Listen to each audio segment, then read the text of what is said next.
Pronto, gravação iniciada, estamos oficialmente começando a nossa aula de número 7, né, professor? Hoje, mais uma vez, nessa nossa quarta-feira, nosso encontro aqui no Google Meet. Hoje a gente vai falar um pouquinho sobre o trabalho alienado. Com certeza, hoje nós temos uma aula que eu considero, assim, um ápice no quesito de juntar alguns conhecimentos que a gente trouxe, né, professor, ao longo dessas aulas, que culmina numa aula como essa, que ajuda a gente a entender muito bem algo que acontece diariamente, né? Eu acredito que muitos aqui tiveram suas experiências de trabalho já, mesmo que tenham sido, às vezes, em estágio e tal, né? Algumas experiências, às vezes não como o CLT, ou enfim, mas já tiveram, de certa forma, sua experiência com o mercado e já conseguiram ter aí uma palhinha sobre mais ou menos como é, né, estar inserido.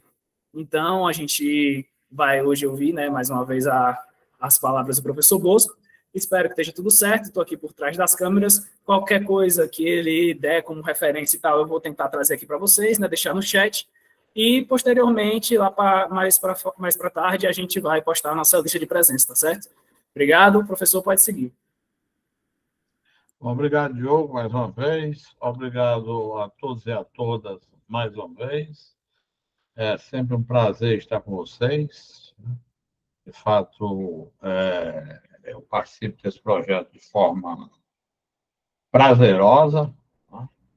Até porque os participantes, né, nos dão esse incentivo de nós termos uma atividade que é uma atividade científica, rigorosa, filosófica, mas prazerosa, né? Prazerosa porque não é simplesmente diletante, né? Não é simplesmente um prazer momentâneo, fugaz, mas um prazer que implica em um questionamento de nossas próprias vidas, de nossas próprias existências no mundo capitalista, né? Em todo o mundo capitalista, eu diria, e nos fundamenta para discutir esse mundo de forma crítica e personalizada. Então, além de agradecê-los e agradecê-las, naturalmente, pela presença, eu os parabenizo, né? E as parabenizo por dedicarem estas tardes de quartas-feiras, né? No horário de 14h30 às 16h30, para estarmos aqui dialogando, discutindo, estudando, ouvindo, trabalhando, né? Verbalizando, certo? Conversando sobre os textos do Karl Marx, que são textos fundamentais para nós compreendermos o nosso dia a dia, o nosso cotidiano, a nossa vida contemporânea, ou a nossa sociabilidade, né? A sociabilidade melhor, a sociabilidade na qual estamos inseridos, que é a sociabilidade burguesa, né? Eu já falava momentos atrás, Maria Eduarda, que vamos dizer, o grande escopo, o grande objetivo, o grande intuito do Marx é decifrar, né? Decifrar a sociabilidade burguesa, a sociedade burguesa, dizer o que é a sociedade burguesa, tá bem? No lema da esfinge, né? Decifra-me ou te devoro, né? Nós somos, na verdade, todos nós, devorados pela sociabilidade burguesa no nosso cotidiano. O Marx é um autor que consegue decifrar esse enigma, ou seja, dizer o que é a sociedade burguesa, que é o seu objeto, né? Isso eu já venho falando em aulas anteriores. Bom, na aula anterior,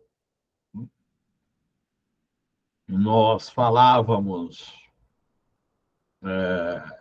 da crítica de Marx ao Estado liberal, ao Estado como tal. O Estado como tal é o Estado político.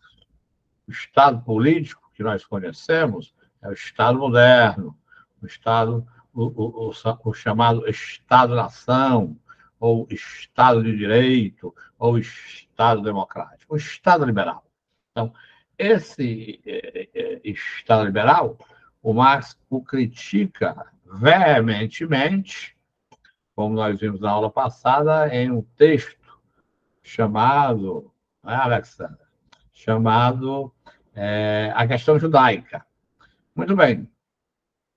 Aquela feita, ou na aula anterior, nós não nos colamos ao texto da questão judaica. Eu fiz uma explanação mais genericista, né, englobando vários elementos do que seria a questão judaica à época do Marx, né, relacionando-a, né, en passant, ao que é a questão judaica na contemporaneidade, né, a guerra lá no Oriente Médio, e alguns elementos que fazem com que a questão judaica e hoje a questão palestina, né, seja algo de envergadura planetária. Muito bem. Mas hoje, diferentemente do que eu fiz na aula anterior, que foi, como eu já disse, uma explanação mais genericista sobre a questão judaica a partir de Marx, em 1844, hoje nós vamos entrar em um texto, né, que, como muito bem falou o nosso Diogo, que é o nosso bolsista do projeto, né? O Diogo é aluno do curso de Direito aqui da Universidade do Estado, da UERN, do Norte, né? E nosso bolsista já há 2 edições, essa é a segunda edição na qual ele é bolsista, bem, ele falou muito bem, é um texto fundamental aqui em Marx, porque é um texto, vamos dizer, intermediário, né? É um texto onde Marx começa a localizar o seu objeto de pesquisa, que é a economia política, é onde ele, pela primeira vez, tem acesso à economia política, tá bem? E autores como eu disse na aula anterior, Jean-Baptiste Say, né? James Mill, certo? David Ricardo, né? Smith, né? Entre outros, né? Entre outros. O grupo dos economistas, né? Quesner, né? O grupo dos economistas, né? Ele faz uma leitura desses economistas, ele, como eu disse também, já disse, ele, a partir da leitura que ele faz do texto do Engels, publicado nos Anais Franco-Alemães, intitulado Esboço de uma Crítica da Economia Política, ele se envereda pela economia política e vai ali ter a percepção que o seu objeto é a economia política. Não é a política, simplesmente, certo? Não é a sociedade, simplesmente, ou seja, não é a sociedade civil, simplesmente, não é a sociedade burguesa, simplesmente, ou a sociedade civil burguesa, né? Na expressão alemã Bürgerliche Gesellschaft, né? Mas é, em particular, a economia política. Depois, no Capital, como eu disse, já em 1867, 24 anos depois desses estudos inaugurais de economia política, que são feitos em Paris em 1844, e não são publicados, eles não são publicados, porque eles não são feitos para serem publicados, são cadernos de estudos, são manuscritos de estudos, e depois são publicados apenas em 1932, pelo Instituto Marx Engels de Moscou, né? Mas até então não são publicados, são inéditos, e são intitulados por esse instituto de manuscritos, e conhecidos mundialmente como manuscritos econômico-filosóficos, né?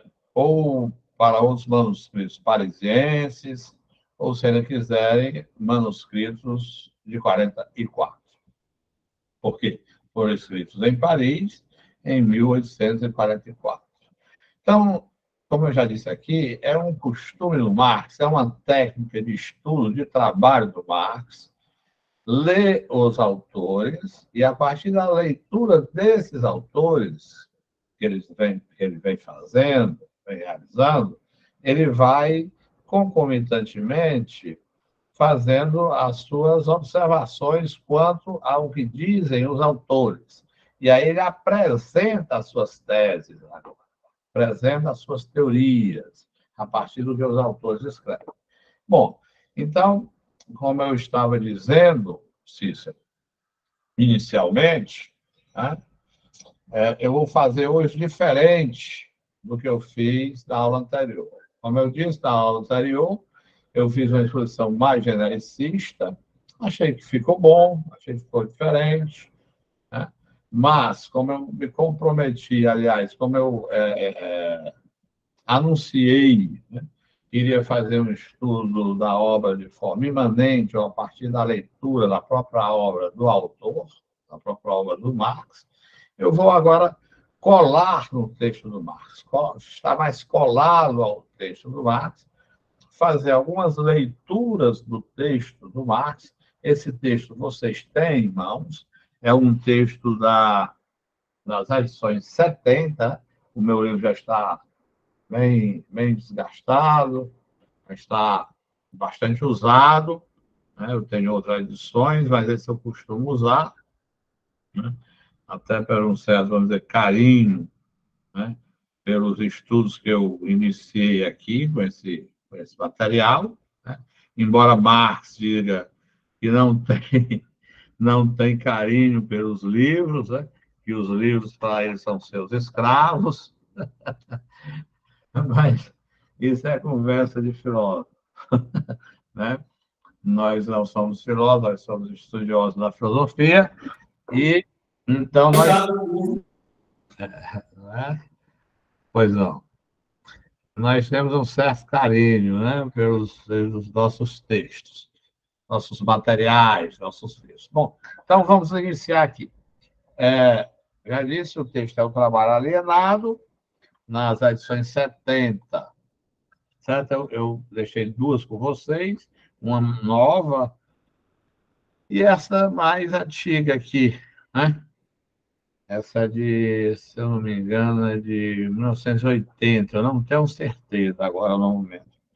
E nós vamos aqui para os manuscritos econômicos filosóficos, para o primeiro manuscrito, a quarta seção do primeiro manuscrito, o trabalho alienado, que começa aí, como vocês estão vendo, a página 157. Então, vocês podem acompanhar, eu vou lendo, vou comentando, e vocês também vão intervindo, fazendo suas observações, interferindo, perguntando, comentando, analisando e participando da forma que melhor convier ou convir a vocês, tá bom, queridos e queridas? Então, comecemos. O trabalho alienado. É um texto do Marx, de 1844, aqui, uma seção dos chamados manuscritos econômico-filosóficos. Começando. A página 157, o trabalho alienado. São apenas 15 páginas. Né? Então, Marx começa. Principiamos com os pressupostos da economia política. O que quer dizer isso? Quer dizer que Marx ele aceita o categorial da economia política. A economia política é a nova ciência. É a ciência que diz o que é o capital. Como ele vai dizer em 1859, na notável obra Para a Crítica da Economia Política, né? Lá ele diz, textualmente, literalmente, a economia política é a anatomia da sociedade burguesa, é a anatomia da sociedade civil burguesa, da Bürgerliche Gesellschaft. Ela que vai dizer o que é a sociedade civil. Não é o Estado, padre Marcondes, que vai dizer o que é a sociedade civil. É absoluto. Para Marx, o Estado diz o que é a sociedade civil. Certo? Não é também o espírito do tempo, ou o espírito absoluto, como queria Hegel, que vai dizer o que é a sociedade civil. Né? Então, Hegel também é um autor que é muito importante ser lido, principalmente todos os textos do Hegel, mas no nosso momento aqui, principalmente princípios da filosofia do direito, ao qual já me referi, que é um texto de 1820. Né? E Marx, como vocês sabem, nasceu em 1818, certo? O Hegel morre em 1831, né? Então, Marx é, de certa forma, contemporâneo do Hegel, mas é um menino, né? É um menino. Marx vai morrer apenas em 1883, com, se não me engano, 64 anos. Mas, enfim, ele principia, diz ele, com os princípios da economia política. Quer dizer que ele aceita o categorial da economia política como uma ciência nova, uma ciência que vai dizer o que é a sociedade civil. Tudo bem. Aí tudo bem. Bom, continua aí.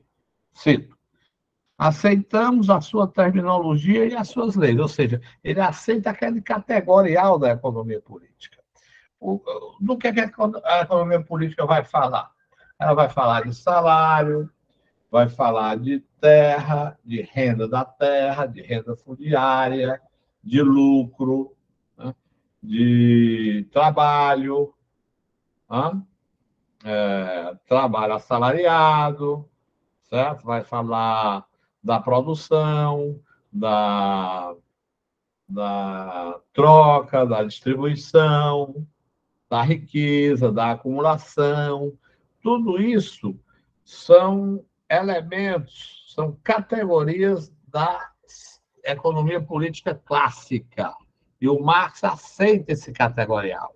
Parte dele, né? Mas submete esse categorial a uma crítica.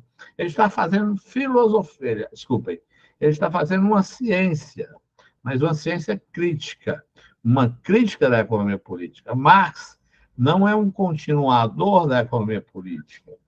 Ele não é um economista político nato, clássico. Ele é um crítico da economia política. Né? É tanto que o Capital, né, que é o seu opus magnum, tem como subtítulo Crítica da Economia Política. Então, o que ele faz é uma crítica da economia política. Ele aceita esse categorial, ele sabe que esse categorial é a sociedade civil burguesa, contudo, ou seja, traduz, é a anatomia da sociedade civil burguesa, contudo, ele põe esse categorial ou submete esse categorial da economia política clássica a uma crítica, mostrando os limites, né, do que é a economia política, de como a economia política trabalha esse categorial, trabalha determinados conceitos, como, por exemplo, o conceito de valor, como é que ela trabalha o conceito de valor. Qual o limite disso? Isso está lá no Capital, não está aqui ainda. Ainda não está aqui nos manuscritos econômicos filosóficos. Aqui ele vai tratar muito sobre o trabalho e sobre a propriedade privada. Pois bem, Alexandre. Professor, só para não perder aí o pique da sua explanação, quando o senhor cita aí as bases do pensamento de Marx, que é a filosofia hegeliana, o materialismo, como é que ele vai, então, eu não sei se o termo mais adequado é esse, mas utilizar de ferramental o materialismo de Hegel para poder começar a entrar, então, nos estudos dos economistas clássicos aí e da economia política, no caso, a inglesa da época? Meu amor, primeiro, você se enganou com o nome, né? Eu sei que foi um engano. Esse materialismo é do Engels, não é? Sim, sim. Eu sei, eu notei. Eu estou aqui assoviando e chupando cana, viu, professor? Não, menina, tá bom. Fazendo 30 coisas ao mesmo tempo. Não, é que o Engels, ele escreve um texto singelo, um texto simples, que ele mesmo intitula Esboço de uma Crítica da Economia Política, né? Então, ele vai, ainda de forma incipiente e talvez moral, mostrar que a economia política só vê a riqueza, não vê o que, ou seja, os desmandos que a riqueza burguesa traz para os proletários, traz para a classe trabalhadora. Há um texto posterior, né, mas logo próximo a esse, do Engels, intitulado A Situação da Classe Trabalhadora na Inglaterra, que esse sim é um texto muito denso, muito bem elaborado, um texto onde ele exemplifica pela vida mesma do proletariado inglês, né? O Engels, que quando ele está em Manchester, né, que ele tem fábricas lá, ele, a família dele, são tecelões, né? Trabalham com tecelagem, indústrias de tecelagem, grandes indústrias de tecelagem em Manchester, né, na Inglaterra. Então, ele convive com os trabalhadores e vê o sofrimento deles, trabalhadores, e a crescente riqueza dos capitalistas. Esse é um texto muito mais denso, mas o texto que leva Marx a se inspirar para buscar o estudo da economia política é um texto mais simples, bem mais, vamos dizer, modesto. Se não me engano, é um texto de 15 páginas, onde ele mostra, assim, enquanto se enriquece os burgueses, os próprios trabalhadores se empobrecem.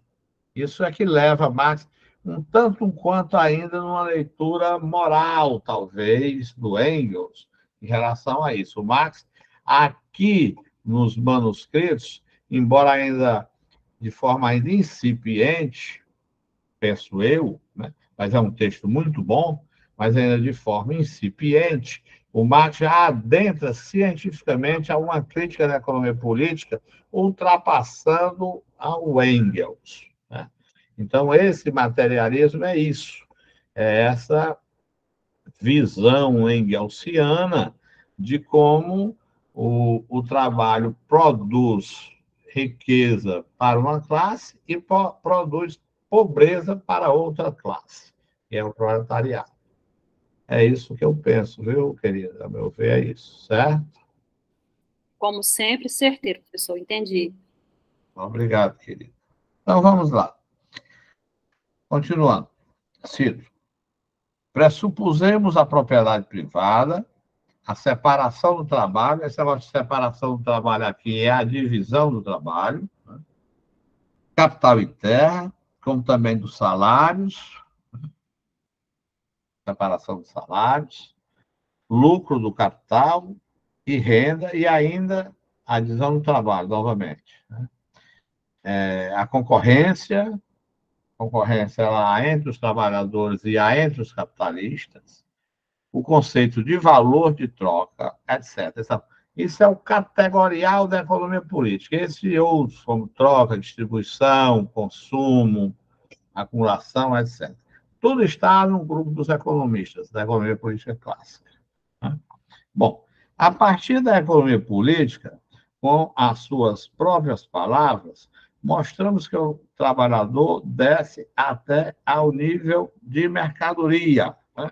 Então, assim, como o trabalhador é obrigado, os contratualistas, para quem estuda direito, para quem estuda filosofia, né, vai pensar, ou vai ser ensinado, vai ser orientado a que os trabalhadores são indivíduos livres, para quem estuda política, né, para quem estuda ciência política, vai ser ensinado, desde a graduação até o doutorado, que esses indivíduos que fazem um contrato tácito ou explícito, como dizem os contratualistas, seja Montesquieu, seja qualquer outro deles, Rousseau ou qualquer um outro, né?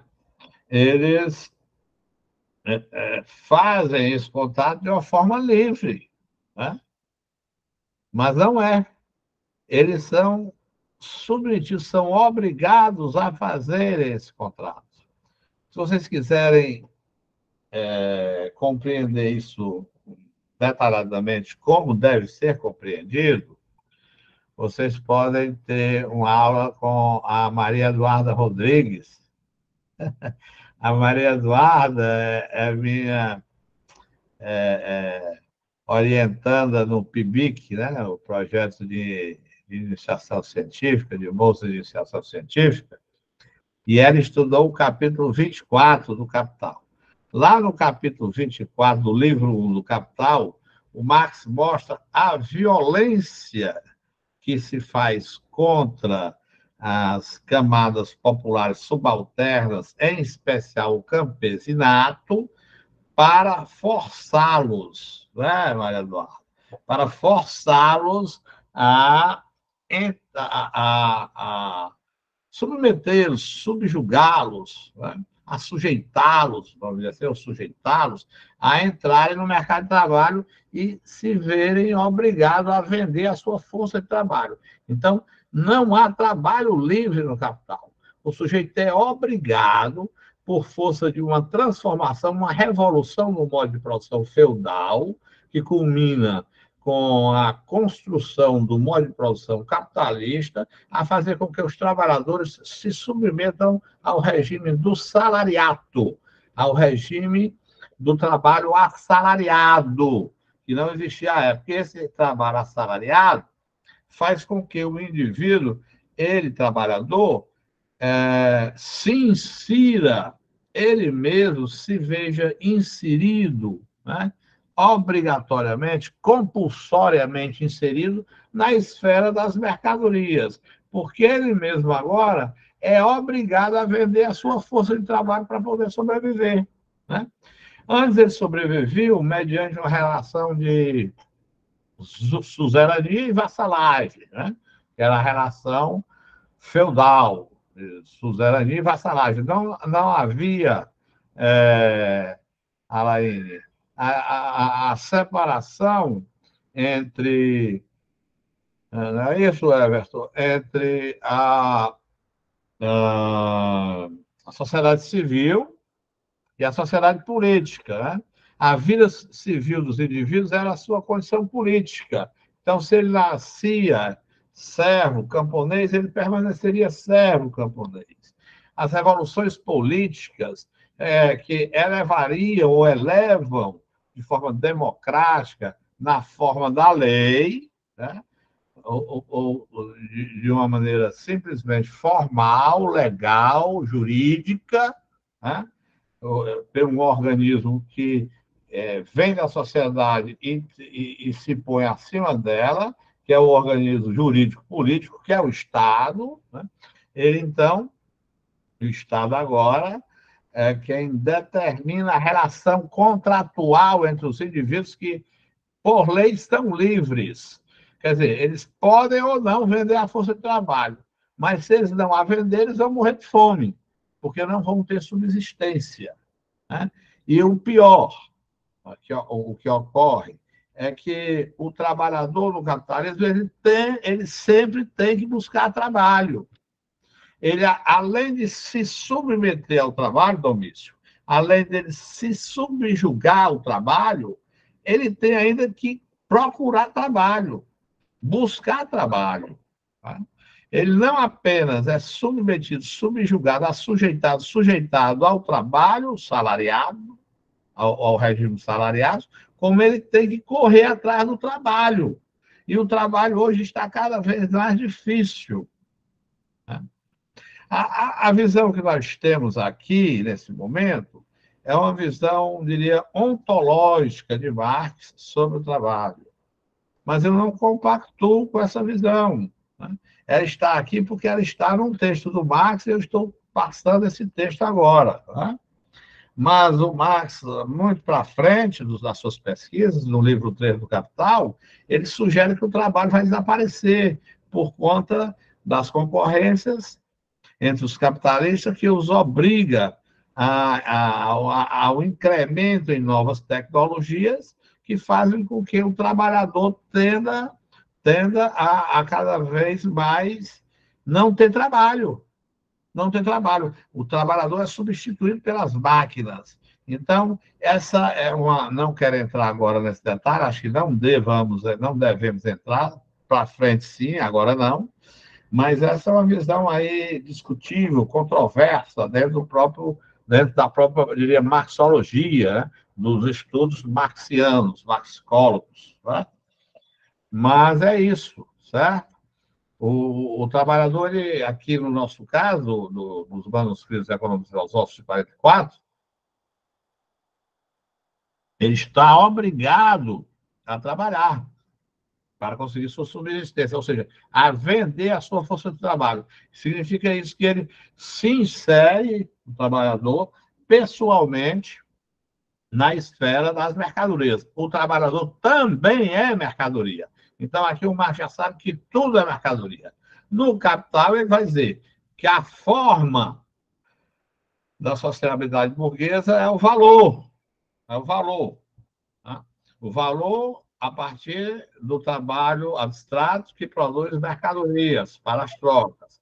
Depois, já no último texto econômico dele, né, glosas críticas ao livro de Adolf Wagner, que é um economista, aí de 1800, ele morre em 1883, acho que é de 1881, 82, eu não estou lembrando.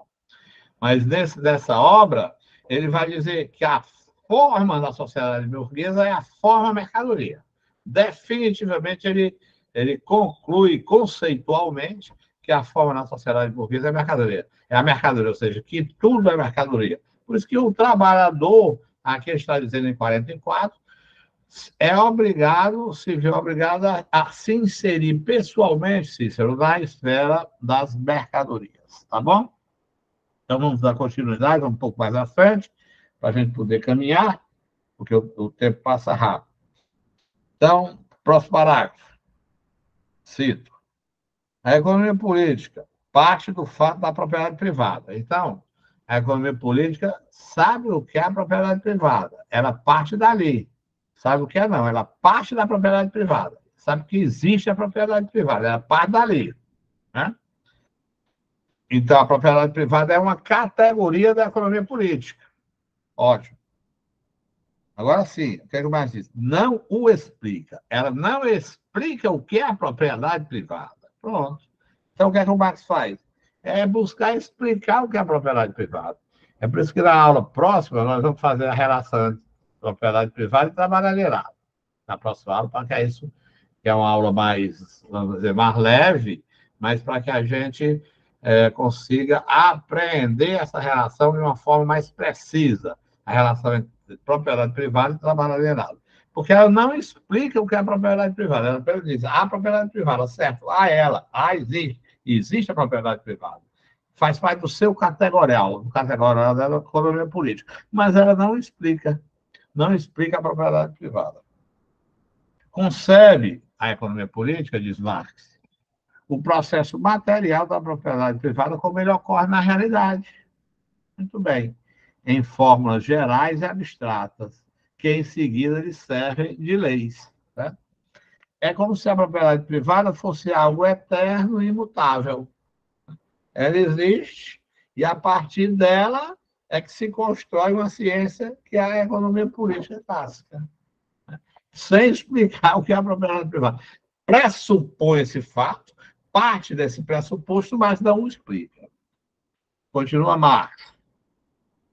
Nós partiremos, eu estou avançando, certo? Para que a gente possa, né, trabalhar um pouco mais o texto. A apresentação do texto. Nós partiremos de um fato econômico contemporâneo. Então, Marx não vai partir da propriedade privada. Ele vai partir de outra coisa, de um fato econômico contemporâneo, Alexandre. Qual é esse fato? O trabalhador torna-se tanto mais pobre, Ciro, quanto mais riqueza produz. Então, quanto mais riqueza o trabalhador produz, mais pobre ele fica. Quanto mais a sua produção aumenta em poder e extensão, mais pobre o trabalhador fica. O trabalhador torna-se uma mercadoria tanto mais barata quanto maior número de bens produz. Isso é um fato econômico da época do Marx e é um fato econômico da época de hoje. Quanto mais o trabalhador produz, quanto mais riqueza ele produz, mais pobre ele fica. Porque a riqueza ela é medida socialmente. Se ele produz riqueza e a riqueza não fica com ele, fica com o dono dos meios de produção, ele fica cada vez mais pobre e o dono dos meios de produção cada vez mais rico. Com a valorização do mundo das coisas, aumenta em proporção direta a desvalorização do mundo dos homens. Então, cada vez mais o trabalhador é desvalorizado, cada vez mais o trabalhador é desqualificado, cada vez mais o trabalhador é desrespeitado. Isso é em todos os níveis de trabalho, seja em nível do trabalho intelectual, como é o caso do professor, que hoje é muito desqualificado, muito desconsiderado, a profissão de professor, por exemplo, quanto, né, no nível também do trabalhador manual, esse mais ainda, do trabalhador menos qualificado. Né? Professor, e o Estado é como aquele que chancela, conserva essa superestrutura, não é assim? Perfeitamente. O Estado, ele é, padre Marconi, o monopólio de toda essa violência. Porque se o trabalhador produz a riqueza e ele empobrece, né, contraditoriamente à produção da riqueza que ele produz, ele fica cada vez mais pobre. Né? Isso é uma violência. Quem mantém essa violência de forma legalizada é o Estado, pá. Então, perfeita a sua observação, a meu ver. Certo? Muito bem. Bom, o mundo dos homens, os homens são desvalorizados, pá, nesse sentido. Né? Ou seja, os trabalhadores. O trabalho não produz, diz Marx, cito, apenas mercadoria. Produz também a si mesmo e ao trabalhador como mercadoria. E justamente na mesma proporção com que produz bens. Ou seja, da mesma forma que produz as mercadorias, o capital produz. Obrigado. O capital produz o trabalhador, como nós já dissemos, como mercadoria. O trabalhador não passa de uma mercadoria a mais dentre as outras. Por quê? Porque ele está ali no mercado, até o nome é esse, é chamado assim, mercado de trabalho, para produzir mercadorias. As mercadorias, ou os bens, ou os produtos que ele produz, não são para atender às suas necessidades genuínas, às suas necessidades primárias e secundárias, né? São para atender às necessidades do mercado, às necessidades dos donos dos meios de produção, dos capitalistas, daqueles que compram a força de trabalho dele e o fazem trabalhar naquilo que interessa aos capitalistas, naquilo que interessa ao chamado mercado de capitais, né? Mercado mundial, né? Mercado de trabalho, o mercado em geral. Né? Então, o trabalhador está subjugado ao mercado. Professor, eu presumo que eu acho que eu estou querendo chegar já ao ponto final da sua explanação, mas assim, está me recorrendo aqui que, dentro dessa sua perspectiva, este trabalho que é alienado, ou seja, que está fora, que ele produz, está fora, tudo que ele produz que está fora é um trabalho alienado do homem, E neste contexto, nessa perspectiva do capitalismo, esse trabalho se torna, como que o Marx vai dizer também, inclusive aí no Manuscritos Econômicos, como um trabalho estranhado. E ele enfatiza que chega a ser, inclusive, hostil a ele, né? Por isso que as pessoas, às vezes, elas confundem muito, muitos que estudam Marx, com essas terminologias, trabalho estranhado, o estranhamento para Marx não é a mesma coisa de alienação. Alienação é tudo que ele produz. E se torna estranhado dentro dessa perspectiva do capitalismo, porque se torna estranho a ele. Saiu dele, só que chega a ser hostil a ele. Inclusive ele próprio como pessoa, né? Como ele usou até um termo, trabalho em casa, não, quando sai de casa, trabalho. Quando trabalho, não sai de casa. Acho que é assim. Deixa eu pegar aqui, eu não sei onde é que tem essa citação. Acho que é lá. É assim, ele está em casa quando não trabalha e trabalha quando não está em casa, né? Ou seja, ele mesmo, o homem, se torna um produto estranhado para ele mesmo, para o homem, nessa perspectiva. Eu presumo que o senhor vai chegar lá na frente, mas eu estou aqui vislumbrando o resultado de tudo isso que o Márcio quer dizer. Desculpa, professor. Não, Marcos, está certo. Eu não sei se eu vou chegar lá, porque eu acho que talvez o tempo não dê. Mas isso seria a quarta característica do trabalho alienado. O homem alienado de si mesmo. O indivíduo está alienado dele mesmo, né? Ele só se sente bem quando ele está em casa e cumprindo funções puramente biológicas. Isso. Tais como comer, beber, procriar, e isso enquanto finalidades últimas. O homem desce ao nível abaixo do animal, porque quando o animal come, procria, né? Está com a sua prole, certo? Com a sua, seja lá, matilha, seu bando, etc., ele se sente à vontade, ele se sente feliz, se sente realizado.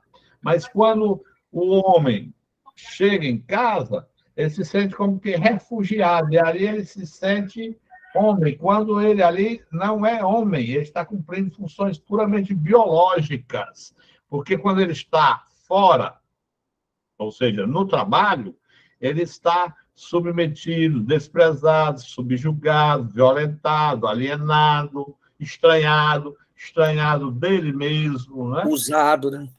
Usado, violentado.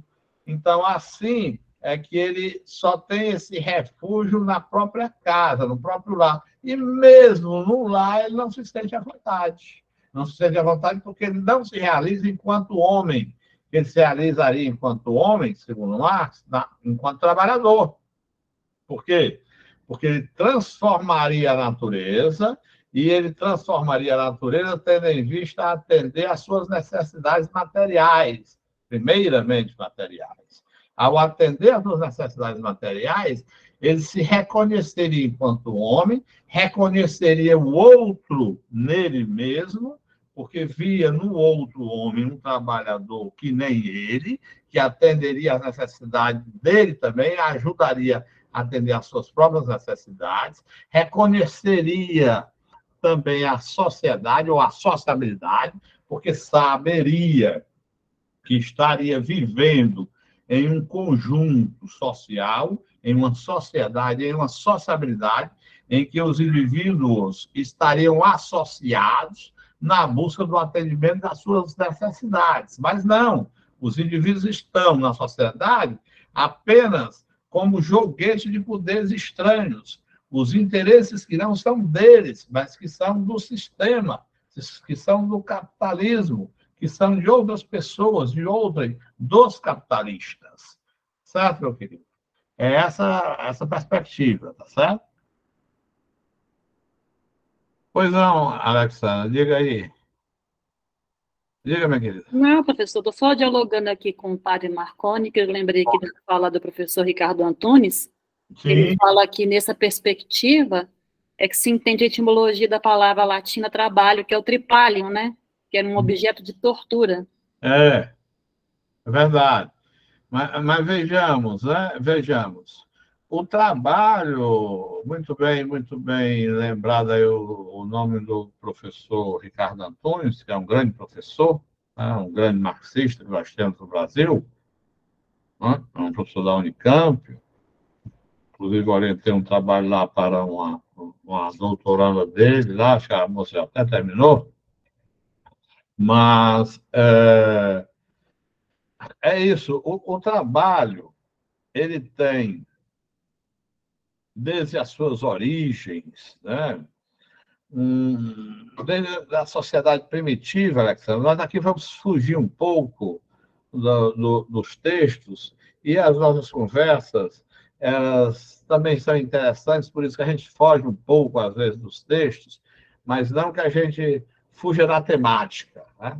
Foge um pouco do texto, mas não foge da temática. É porque vocês, como pessoas inteligentes, vocês trazem argumentos inteligentes que suscitam a reflexão. Isso me interessa bastante, né? Eu gosto muito da filosofia, né? Então, qualquer, vamos dizer, instigar que me fazem no que se refere ao filosofal, gosto de fazê-lo. Pois não, Antônio, já vai. Bom, quanto ao trabalho, né, ele tem, Alexandra e o Padre Marcondes, e todos e todas, ele tem uma conotação sempre muito difícil, né? Desde o homem primitivo, vamos dizer assim. Desde o homem primitivo em termos, né? Porque no homem primitivo ele não conhece propriedade privada, tá ok? Mas nas civilizações antigas já há propriedade privada, tá certo? Então, por exemplo, o Egito antigo, há propriedade privada. Ali é um estado teocêntrico, né? Quem comanda são os faraós. Os faraós são soberanos divinos. Ora, eles trabalham, né? Trabalham. O trabalho ainda é um trabalho com tecnologias limitadas, né? Como o Marx chama, forças produtivas ainda incipientes, limitadas, né? Isso a gente pode ver muito bem em alguns textos, como, por exemplo, eu citaria um texto importante, que é um texto intitulado A Origem da Família, da Propriedade Privada e do Estado, que é um texto do Engels, né, que ele escreve a partir de anotações do Marx, lendo o Henry Morgan, né, no início da etnologia e da etnografia. Pois bem, então, no Egito, por exemplo, onde o trabalho era necessário ser um trabalho coletivo, mesmo que de escravos, mas um trabalho ainda muito limitado em termos de desenvolvimento de forças produtivas materiais.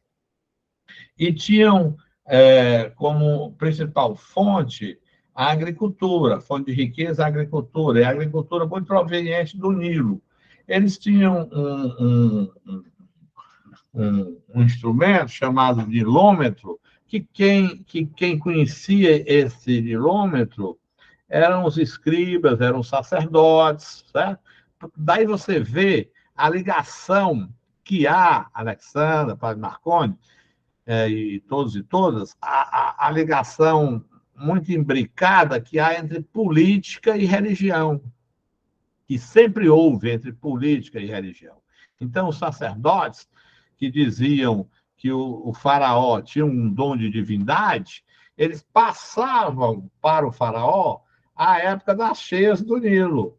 Então, quando o faraó sabia que ia haver uma cheia, porque havia sido medido, né, por esse instrumento chamado nilômetro, ele ia a público, juntava todos os trabalhadores e dizia: daqui a uma semana vocês vão plantar e a colheita vai ser boa, porque o Nilo vai encher e vai vazar. E aí as terras vão estar férteis.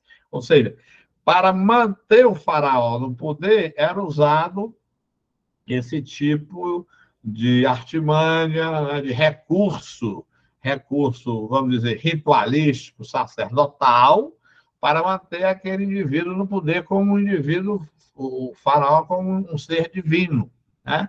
Um ser que exalava a divindade. E por quê? Porque se precisava do que o Marx chama aqui no começo, separação do trabalho. O trabalho manual e o trabalho intelectual. Tinha que ter muita gente para trabalhar na agricultura, porque a agricultura, o maquinário, a tecnologia era incipiente ainda. Então, para alimentar muita gente, era preciso que se trabalhasse muito com muitos homens, né? E o trabalho era sempre visto, principalmente o trabalho material, como algo penoso, algo árduo, algo que mortificava, inclusive na Bíblia também, né? Na Bíblia cristã, na Bíblia, vamos dizer, judaica, né? Se assim podemos chamar, na Torá, né? No Pentateuco, né? O Deus vai dizer: agora vocês vão viver com o suor do rosto de vocês, porque vocês pecaram. Vocês agora vão trabalhar, quer dizer, como se o trabalho fosse algo ruim, um castigo, né? O trabalho é visto na história da humanidade, na história da civilização ocidental, como um castigo, algo ruim. Também entre os servos. A aristocracia, a nobreza nunca trabalhou, só que trabalhava nos servos, que plantavam, e na relação de suzerania e vassalagem, como eu já me referi, eles davam para o suzerano, eles davam as suas colheitas, as suas porções de colheita oriundas do trabalho da gleba, que era propriedade ou posse dos aristocratas, dos nobres, né? Então, só a burguesia é quem vai dizer que o trabalho dignifica, mas o trabalho que ela vai dizer é um trabalho livre, quando, na verdade, é um trabalho corrompido, é um trabalho violentado, é uma forma de exploração do trabalho, é um trabalho alienado, tá certo? Então, mesmo que a burguesia valorize o trabalho, ela o valoriza de maneira intencional a fazer com que, ideologicamente, os que trabalham se submetam ao trabalho alienado, tá certo? Queria fazer... Me veio essa observação aqui a partir desse trocadilho que você lembrou do Ricardo Antunes, dizendo do trabalho como algo hostil, né? Algo perverso, não é isso, Alexandre? Sim, senhor. E a interessante também é que o Marx utiliza, né, professor, da analogia do pecado original no texto do Capital para dizer que seria, então, né, por conta do pecado capital, a explicação do homem estar fadado aí ao trabalho árduo, ao trabalho castigante, né, como condição para se manter vivo, né? É interessante porque eu acho ele muito, até bem humorado, né, assim, irônico, né? Ah, sim, o Marx é muito sarcástico, né? É uma característica dos textos marxianos, é o sarcasmo. Isso está aí ele chama a lenda teológica, né? A lenda de que alguns são ricos e continuam sempre cada vez mais ricos, e uns são pobres e continuam cada vez sempre mais pobres. Ele chama isso a lenda teológica, no capítulo 24, logo no início. Pois não, Antônio?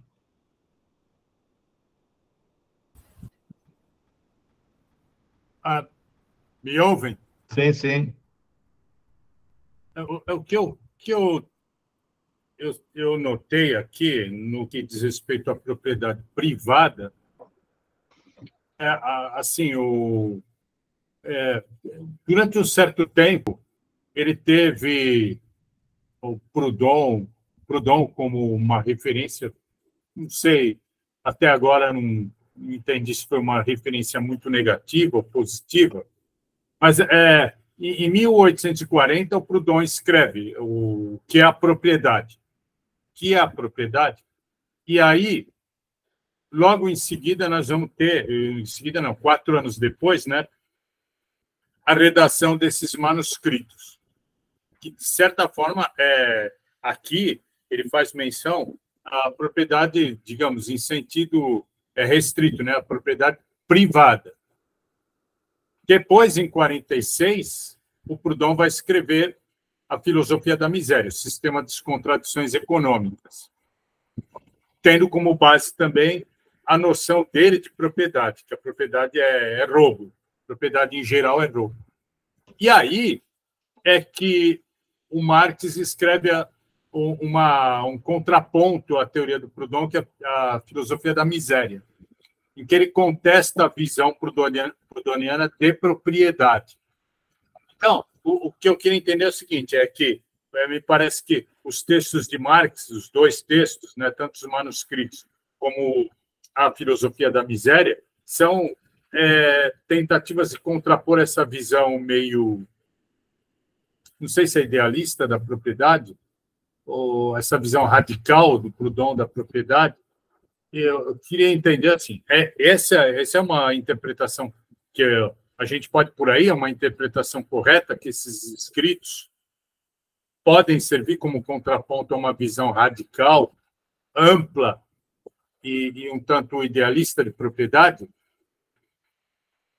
Eu acho que aqui nos manuscritos ainda não seria uma resposta a Proudhon, seria mesmo uma resposta ao grupo dos economistas. Agora, em 47, né, aí é uma resposta direta a Proudhon, que esquecer la propriété, né, do Proudhon, que é a propriedade, e depois a filosofia da miséria, né? Eu sempre faço um trocadilho assim, mas é a miséria da filosofia que o Marx responde, né, a esse texto, a filosofia da miséria, que é uma visão utópica do Proudhon. Uma visão utópica e idealista, mas um idealismo, inclusive, equivocado. Tá? Ele busca uma dialeticidade na propriedade, pensando na possibilidade de uma igualdade de salários. Né? A resposta de Proudhon seria a possibilidade de uma igualdade salarial na sociedade. Isso Marx vai mostrar que é impossível. É impossível porque quem detém a propriedade, em especial a propriedade dos meios de produção, né, não vai jamais permitir e nem há como permitir, dada a estrutura mesma da produção no capital, que é uma produção que exige, como lei geral, a acumulação da riqueza. Se exige como lei geral a acumulação da riqueza, é inadmissível se pensar em uma igualdade salarial. Isso é puramente utópico, né? Que é a proposta proudhoniana. Então, é por isso que ele vai chamar, vai se contrapor a esse texto, chamando de miséria da filosofia, dizendo como a filosofia, ou essa construção puramente ideal ou idealista, se assim se queira dizer, né?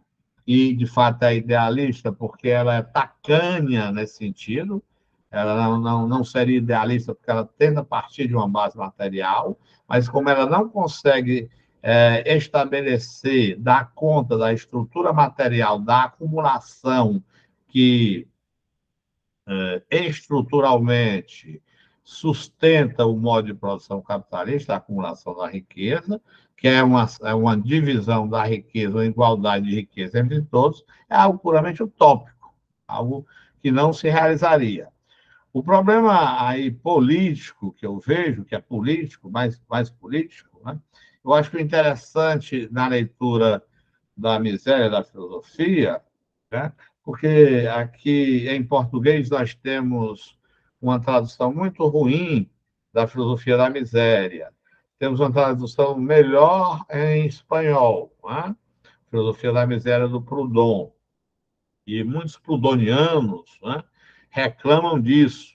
Nós não temos uma tradução boa da miséria da filosofia e que nós nos deixamos levar pela leitura da miséria da filosofia do Marx, que tem boas traduções e que aí, então, o Marx, de certa forma, deturparia, né, a leitura proudhoniana da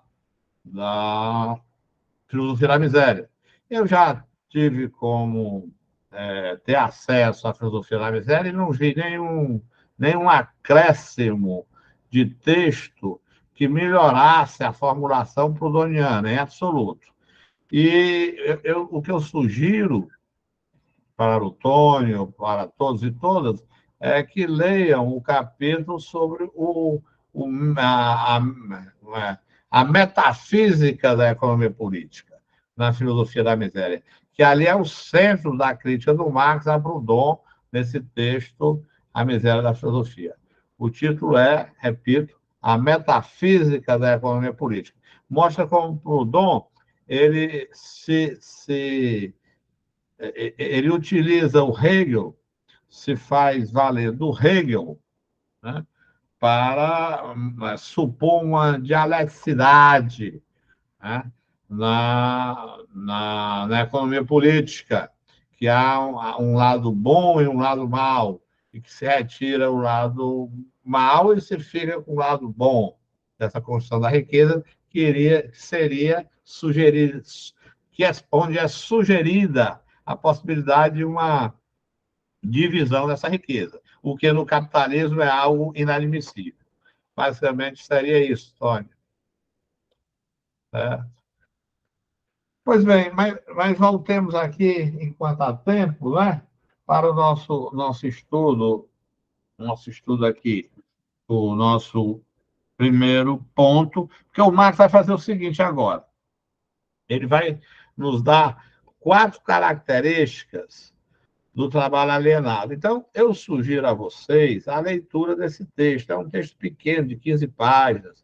Vocês podem ler, é um texto de leitura fácil, gostosa, boa, bonita, interessante, e que fundamenta muito, teoricamente, vocês todos que estudam filosofia, que estudam educação, que estudam história, direito, ou quaisquer outras áreas das ciências humanas, certo? Eu acho fundamental que vocês leiam esse texto. Não deixem de ler esse texto em absoluto. São 2 textos que eu gostaria que vocês não deixassem de ler. Um é o da aula passada, que eu fiz apenas observações genericistas, que é a questão judaica, e o outro é esse, o trabalho alienado, né, do Marx. Esse texto é fundamental. É um texto sistematizado, onde Marx diz o que ele quer, o que ele busca, qual é a sua projeção, e é um texto também de propaganda, né, revolucionária, de tomada de consciência e de postura crítica, analítica, filosófica, revolucionária diante do mundo capitalista. Quer dizer alguma coisa? Alguém quer comentar? Perguntar? É um prazer. Bom, então passemos, eu disse, são quatro determinações do trabalho alienado que Marx nos dá aqui, 4. Há um livro do Steven Meszaros, né, chamado A Teoria da Alienação em Marx. Eu sugeriria também que vocês comprassem, adquirissem esse livro, adquiram o trabalho alienado do Marx, desculpe, os manuscritos econômico-filosóficos do Marx. Eu não sugiro a adquirir o texto da tradução do Jesus Ranieri, não, que é lá muito tempo.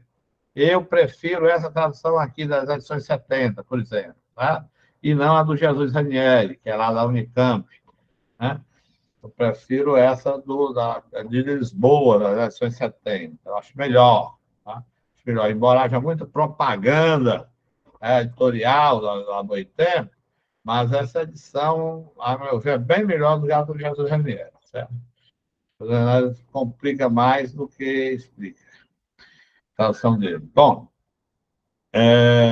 outra coisa, o texto do Steven Meszaros, né? Steven Meszaros, publicado pela ZAA. O título, A Teoria da Alienação em Marx. Há muito tempo também reeditou, Mas tá boa essa reedição na Boitempo, tá certo? Está boa essa reedição da Boitempo. Tá certo? Também pode ser adquirido, acho que é razoável. Então, ele lá também nos dá, acompanha com o Marx, o Bezaros, mas é melhor ler o próprio Marx. E também a minha dissertação de mestrado, eu deixei aí, né, vocês têm aí no drive do projeto, a minha dissertação de mestrado, o capítulo 3 da dissertação. Ah, desculpe, o capítulo 3, acho que é o capítulo 3, Trabalho e Alienação. É um capítulo todo sobre o trabalho alienado. É um capítulo que torna muito facilitada a leitura desse texto do Marx, certo? Então, talvez fosse bom também dar uma olhada nesse meu trabalho, essa minha dissertação sobre onde eu trabalho esse livro do Marx. Bom, então vamos lá. A primeira determinação. Quer dizer, determinação é uma forma de você conceituar algo. Determinar é primeiramente negar. Primeiramente é negar. Determinar significa negar. A negação é sempre algo interno ao objeto. Então, ao negar o objeto, aquilo que se pensa que é o objeto, você está indicando o que seria, ou que será, o que seja o objeto. Então, vamos lá. São 4 determinações do trabalho alienado que Marx nos sugere aqui. A página 159. A primeira, ele diz. Primeiro, ele diz que o trabalho, como eu acabei de ler, eu vou repetir, não produz apenas mercadorias. Produz também a si mesmo e ao trabalhador como uma mercadoria. E justamente na mesma proporção que produz bens. Agora, o que é que significa? Advém daí a primeira determinação do trabalho alienado. Marx diz, cito, semelhante fato implica apenas que o objeto produzido pelo trabalho, seu produto, se lhe opõe como ser estranho, como um poder independente do produtor. Pronto, está aí. Primeira coisa é isso. Aquilo que você produz, que o trabalhador produz, que é a mercadoria, é estranha ao próprio produtor, é independente dele, não o realiza, ao contrário, o mortifica, o hostiliza, desrealiza o trabalhador, porque aquilo que ele trabalhou não pertence a ele. A mercadoria é um produto do trabalho dele, no capitalismo, ao que não lhe pertence. Né? Então, continuando. O produto do trabalho, como ele chama, esse produto é a mercadoria, ele não vai dizer isso agora, vai dizer no livro do Capital, no primeiro capítulo, que é a mercadoria, mas esse produto é a mercadoria, ele diz, cito, o produto do trabalho é o trabalho que se fixou num objeto, que se transformou em coisa física, é a objetivação do trabalho. Ou seja, o homem é um ser objetivo, é um ser de carências, é um ser que precisa se objetivar, sair de si mesmo, ir ao outro, ir à natureza, ir à alteridade, à natureza, transformar a natureza e, através da mediação do trabalho, atender às suas necessidades materiais com isso. Então, o produto do trabalho é, em si, a objetivação do trabalho e é a objetivação do trabalhador. É onde o trabalhador, é onde o indivíduo humano se faz humano, é onde ele se objetiva, é onde ele se realiza. Né? Mas isso não acontece na esfera da economia política. Né? Bom, a realização do trabalho, continua Marx, constitui simultaneamente a sua objetivação. A realização do trabalho, agora sim, aparece como crítica, né? Na esfera da economia política, como desrealização do trabalhador. A objetivação como perda e servidão do objeto. O trabalhador produz o produto, mas se perde nele, ele é hostil a ele, ele é mais importante do que ele. Digamos, o trabalhador produz um computador, mas o computador é mais importante do que ele, porque depois o trabalhador vai produzir outras mercadorias e o trabalhador já não tem mais acesso àquelas mercadorias que o próprio computador que ele produziu produz. O trabalhador produz um carro, mas não tem acesso a esse transporte. Certo? O trabalhador produz comida, produz hortaliças, mas não tem acesso às hortaliças, não tem acesso à comida. O trabalhador produz, através da criação do gado, produz carne, mas não tem acesso à carne que ele produziu. A carne é mais importante do que ele, o carro é mais importante do que ele, a hortaliça é mais importante do que ele. Porque aquilo que produz, ele não se realiza naquilo. Ele se mortifica naquilo. Ele se desrealiza naquilo. Ele é servo do objeto que ele mesmo produziu. É servo das mercadorias. Tá? Tá certo? A objetivação é essa perda. A apropriação é a alienação. Ele não se apropria. Para que se produz? A gente produz para se apropriar. Ora, mas a gente não se apropria da coisa que a gente produz. As coisas é que mandam na gente. As coisas são mais importantes do que a gente. Os objetos são mais importantes do que a gente. Eles não são hostis, eles nos dominam. Um carro nos domina em vários aspectos, em aspectos de status, em aspectos moral, em aspectos do próprio transporte, do próprio locomover-se, em aspectos de você ser ou não recebido em um determinado ambiente de uma forma certa, de uma forma esta ou aquela, né? Tem coisas que são até engraçadas sobre isso, que eu não quero comentar. Exatamente. As relações sociais são mediadas pelas mercadorias, perfeitamente. Exatamente. As mercadorias são mais importantes do que a gente. Né? As pessoas olham para a roupa que você veste, por exemplo, né? Novamente, para o carro que você anda, não é isso? Para a casa que você mora. Né? É isso que dá aquele poder. Então, o poder não é nosso, o poder é das coisas, dos objetos, das mercadorias. Mas somos nós que as produzimos. Quando elas aparecem como relações entre coisas, não como relações sociais. Parecem como relações entre coisas que nos escapam, que não são hostis, que nos dominam. Tá? Isso é um primeiro momento.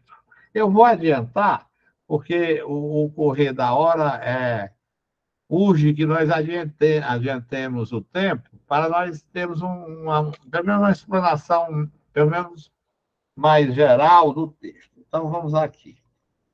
Eu vi para onde é que eu vou. Pronto. Eu vou para um aspecto. Eu vou agora para um aspecto, a página 160, o número é 23 em Romanos. Vocês podem ver aí. Que é um aspecto que o Mesaros, Steven Mesaros, lá na leitura que ele faz no livro que eu sugeri, A Teoria da Alienação em Marx, né? O Mesaros chama isso de uma segunda determinação do trabalho alienado. Não é. Não é. Isso aqui é uma decorrência da primeira determinação. Qual a primeira determinação? Quando o trabalhador produz o produto é que domina o trabalhador. Isso é a primeira determinação. Implica esta determinação a seguinte consequência, que eu vou ler agora como Marx trata isso. Cito. No caderno 23, está em Romano. Examinemos agora, mais de perto, o fenômeno da objetivação. Objetivação é quando, eu já disse há pouco, o trabalhador, o homem, é um ser objetivo, é um ser de carências. Por ele ser um ser objetivo, um ser de carências, ele precisa se objetivar, ele precisa sair dele e ir para a alteridade, para o outro, para o fora dele. O que é o fora dele? A natureza. Mas a natureza é o braço inorgânico do homem, porque o homem também é natureza. Então, ele tem que ter uma relação harmoniosa com a natureza. No capitalismo, ele não vai ter isso. Ele vai perder a natureza. A natureza não vai ser mais o seu braço inorgânico. Vamos ler com o Marx. Vamos ler com o Marx.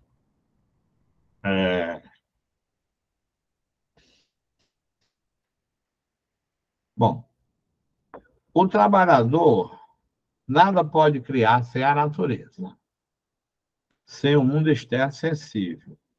Este é o material, a natureza, onde se realiza o trabalho, onde ele é ativo, onde o trabalho se faz, é ativo, a partir do qual e por meio do qual produz coisas, né? O trabalhador.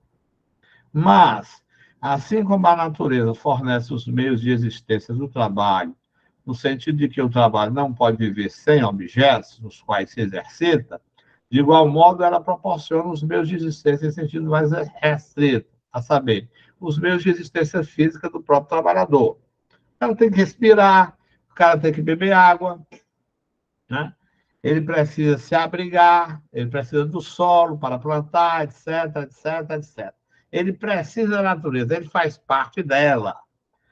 Por conseguinte, quanto mais o trabalhador se apropria pelo trabalho do mundo externo, da natureza sensível, tanto mais se priva dos meios de existência. São dois aspectos. Em primeiro lugar, o mundo externo sensível torna-se cada vez menos um objeto que pertence ao seu trabalho, ou um meio de existência no sentido imediato, mesmo para a sua subsistência física, a subsistência do trabalhador. E por quê?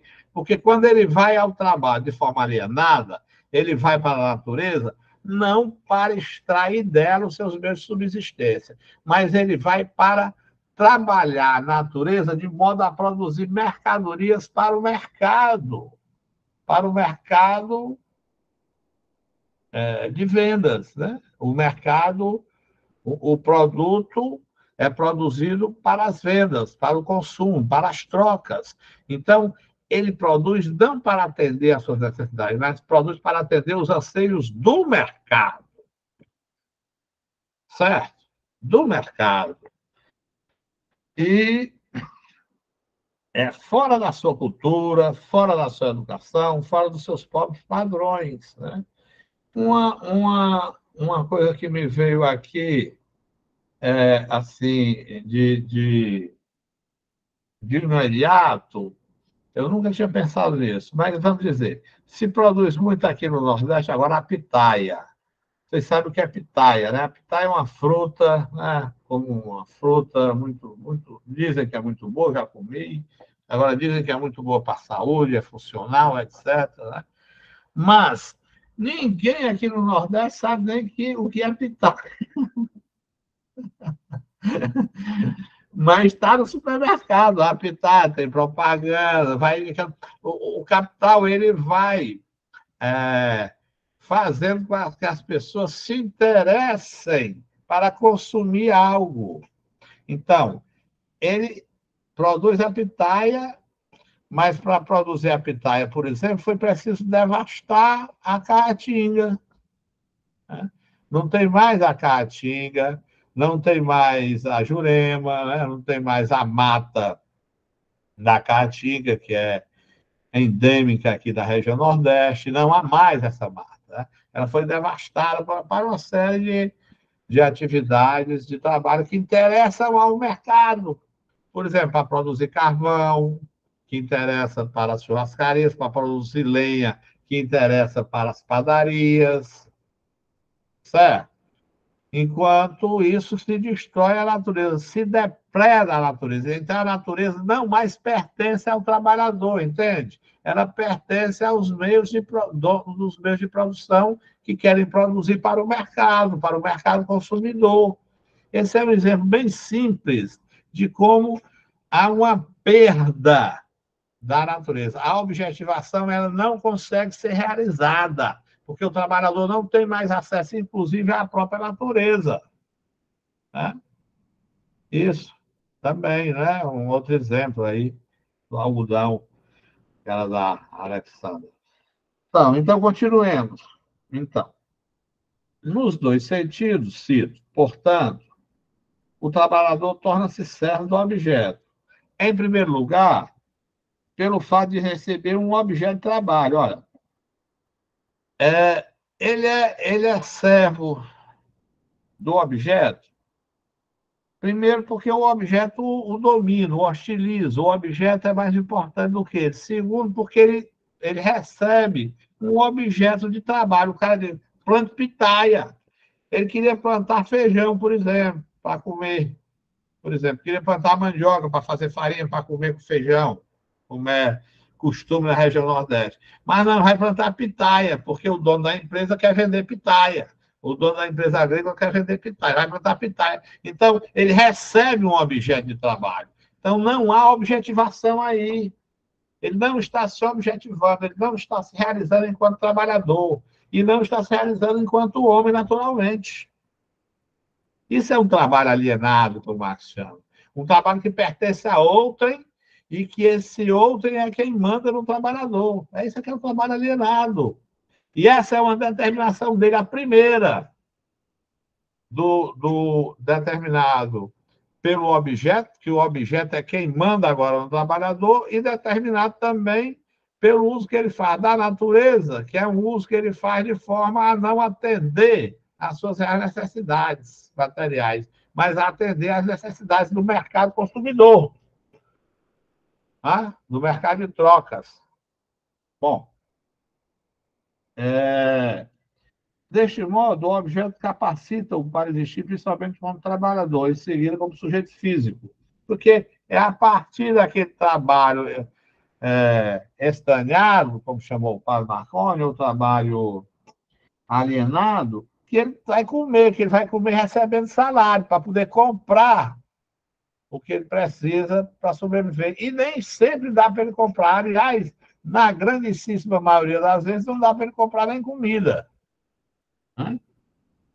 A culminação de tal servidão é que ele só pode manter-se como sujeito físico, enquanto trabalhador. E só é trabalhador enquanto sujeito físico.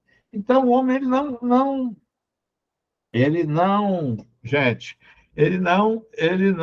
se objetiva, ele se torna apenas esse sujeito físico, né, ao qual o padre Marconi se referiu, quando ele disse que ele só se sente à vontade em casa e cumprir funções puramente biológicas, comer, beber, procriar, tá certo? Isso de forma animalesca.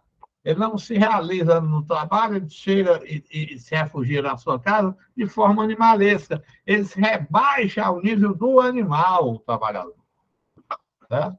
E o animal, pelo menos, se realiza enquanto animal, e o homem não. Nem enquanto animal ele se realiza, porque ele está além da natureza.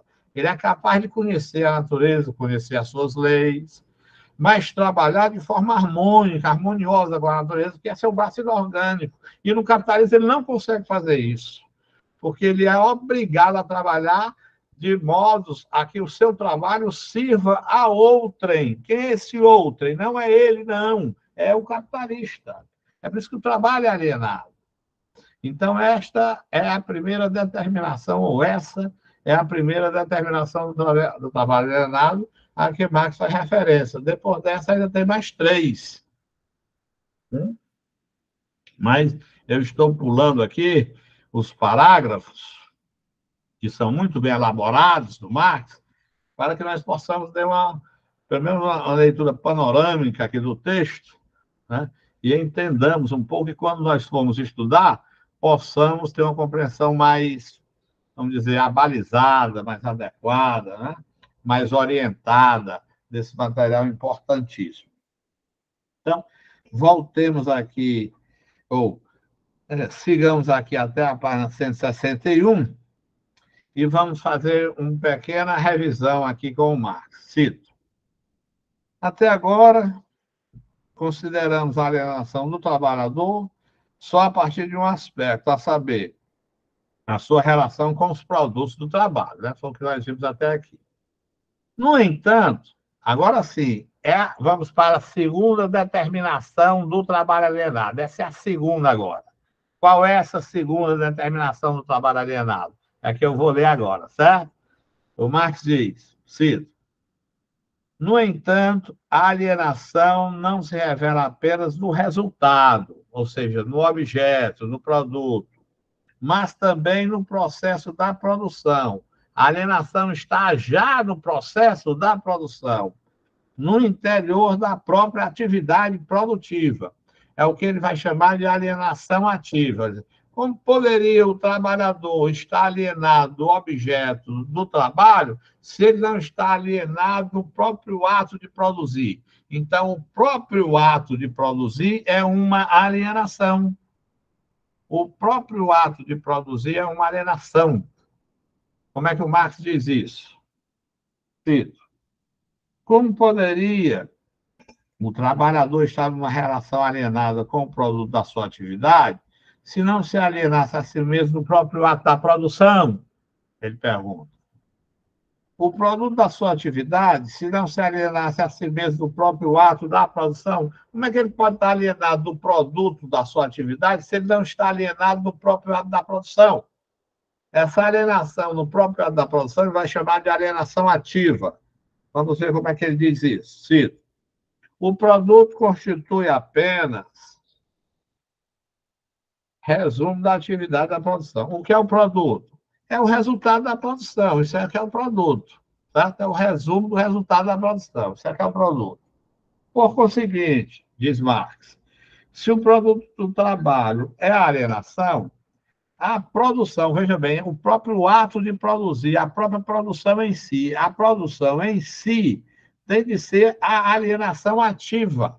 Então, a produção já é uma alienação. A alienação da atividade é a atividade da alienação. Por quê? A alienação da atividade? Porque ele entrega a sua força de trabalho a outrem, ele vende sua força de trabalho a outrem, ele se insere, como já dizíamos, na esfera, na própria esfera da mercadoria. Ele está inserido na própria esfera da mercadoria, o trabalhador. Isso é uma alienação. Quando ele vende a sua força de trabalho, ele está se alienando a outrem. Ele está transferindo aquilo que é dele, aquele que ele melhor possui, aquele que o identifica, aquilo que o realiza, que é o trabalho, e entregando nas mãos de outrem, do capitalista. Isso é, na próprio ato da produção, ele está se alienando. Né? Ele está se alienando. Tá certo? Eu acho que a lista de presença pode sair, né, gente? O pessoal quer assinar? Tá bom? O que mais? Sim. Então, ele chama isso de atividade da alienação na própria da produção. Vocês estão entendendo isso? Beleza, né? Então,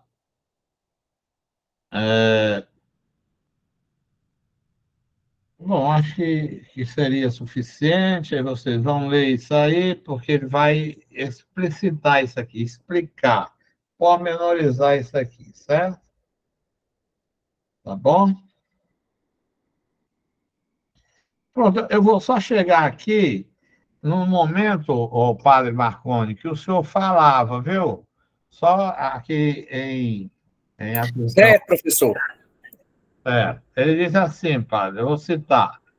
Chega-se à conclusão de que o homem, aí ele coloca entre parênteses, o trabalhador, só se sente livremente ativo nas suas funções animais, comer, beber e procriar, quando muito na habitação, no adorno, etc.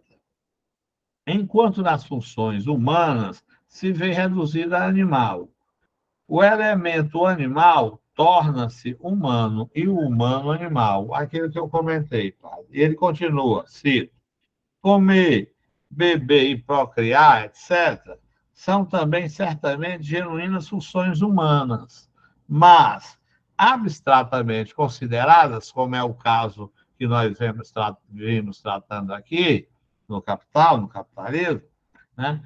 O que a separa da restante esfera da atividade humana e as transforma em finalidades últimas e exclusivas é o elemento animal, né? Se nós vivemos e nós só nos sentimos à vontade em casa, realizando funções puramente animalescas, tais como comer, beber e procriar, que são também funções genuinamente humanas, mas nós as tornamos em finalidades últimas, nós nos pomos abaixo do próprio animal, em nível abaixo do animal, porque nós não realizamos as nossas funções verdadeiramente humanas. Quais seriam essas? Seriam as relações criativas, as relações afetivas, as relações amorosas, as relações de amizade, as relações de crítica, as relações de elaborações, como eu diria, intelectuais, artísticas, que nós não as fazemos, porque nós não temos dinheiro, por isso nós não temos cultura, nós não temos educação, nós não temos tempo para isso, porque nós vivemos absorvidos por um trabalho que é praticamente um modo contínuo, né? Nós não temos salários que nos sustentem de modo a nós podermos ter tempos livres que nos satisfaçam com lazer, com cultura, não é? Com viagens, com conhecimento de outros lugares, etc. Então, nós estamos abaixo do nível animal. É esse sentido o que o Marx nos dá nessa situação de trabalho alienado. E veja que nós ainda estamos na segunda determinação, ainda há mais duas determinações do trabalho alienado, e se houver tempo eu vou apresentá-las, nem que seja o mais rapidamente possível, para que nós venhamos a ter, como eu disse, uma visão pelo menos panorâmica do texto. Ok, padre?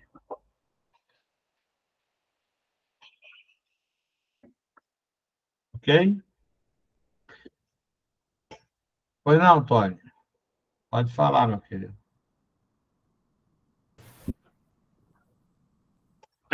Bom, pelo que eu entendi, então, desses dois tópicos aqui, então nós temos um primeiro momento, que é a alienação do sujeito em relação ao objeto.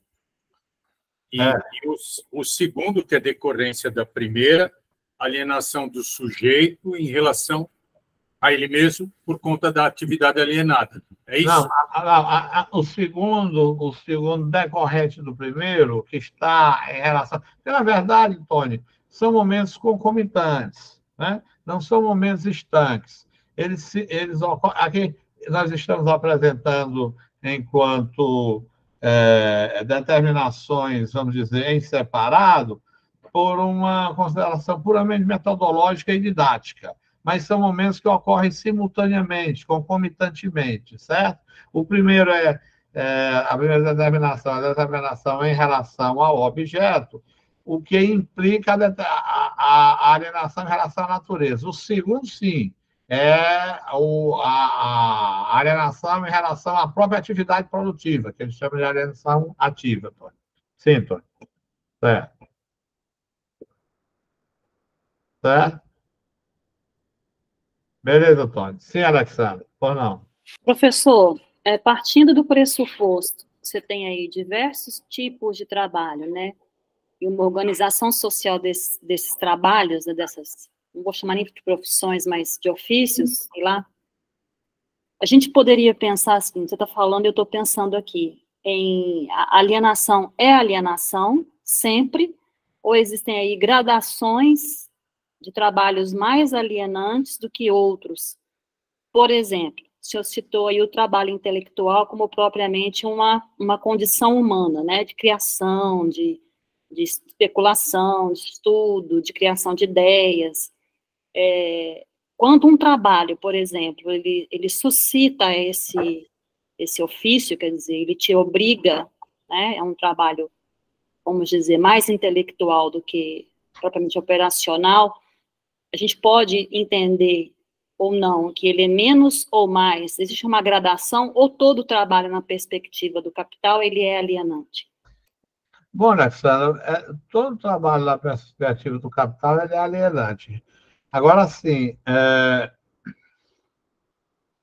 veja bem, vou lembrar do Gramsci, né? Eu acho que você gosta do Gramsci, né? Então, se eu não me engano, Bom, o Gramsci diz que todos os homens são filósofos, né? Todos, então, são intelectuais, seria isso, né?